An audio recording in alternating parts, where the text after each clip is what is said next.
कृष्ण और सुदामा की दोस्ती से तो सब वाकिफ ही होंगे। अगर किसी को कभी दोस्ती की मिसाल देनी हो तो सबसे पहला नाम कृष्ण सुदामा का ही आता है।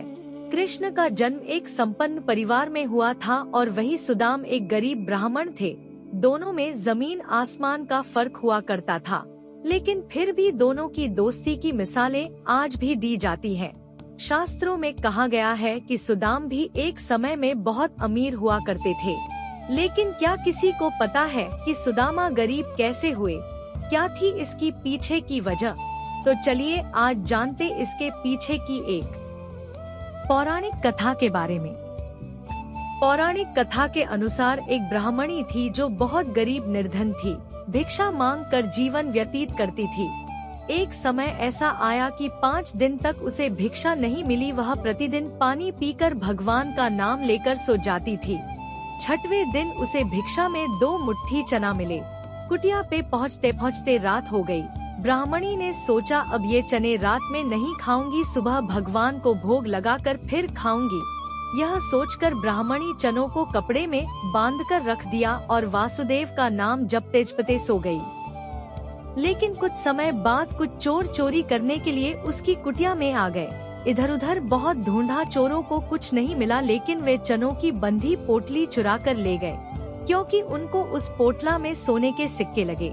इतने में ब्राह्मणी जाग गई और शोर मचाने लगी। गांव के सारे लोग चोरों को पकड़ने के लिए दौड़े। चोर वे पोटली लेकर भागे। पकड़े जाने के डर से सारे चोर संदीपन मुनि के आश्रम में छिप गए, जहां भगवान श्री कृष्ण और सुदामा शिक्षा ग्रहण कर रहे थे। कुछ समय बाद चोर उस आश्रम से भई भाग गए, लेकिन वे चनों की पाटली वहीं पर भूल गए।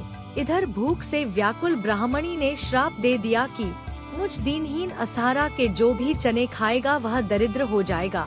प्रातः काल गुरु माता आश्रम में झाड़ू लगाने लगी और उसे वही चने की पोटली मिली।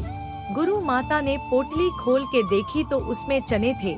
सुदामा और कृष्ण भगवान जंगल से लकड़ी लाने जा रहे थे, तो गुरु माता ने वह चने की पोटली सुदामा को दी और कहा, बेटा की भूख लगे तो खा लेना।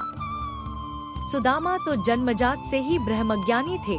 ज्यों ही चने की पोटली सुदामा ने अपने हाथ में ली, त्यों ही उन्हें सारा रहस्य मालूम हो गया। सुदामा जी ने सोचा, गुरु माता ने कहा है यह चने दोनों लोग बराबर बांट के खाना, लेकिन ये चने अगर मैंने श्री कृष्ण को खिला दिए तो सारी सृष्टि दरिद्र हो जाएगी। मैं ऐसा नहीं करूँगा। मेरे जीवित रहते मेरे प्रभु दरिद्र हो जाएं, ऐसा कदापि नहीं होगा। तो इसी बात के डर से सुदामा ने सारे चने खुद खा लिए। दरिद्रता का श्राप सुदामा जी ने स्वयं ले लिया, लेकिन अपने मित्र श्री कृष्ण को एक भी दाना चने का नहीं दिया। ऐसे निभाई सुदामा ने अपनी दोस्ती और खुद बन गए गरीब।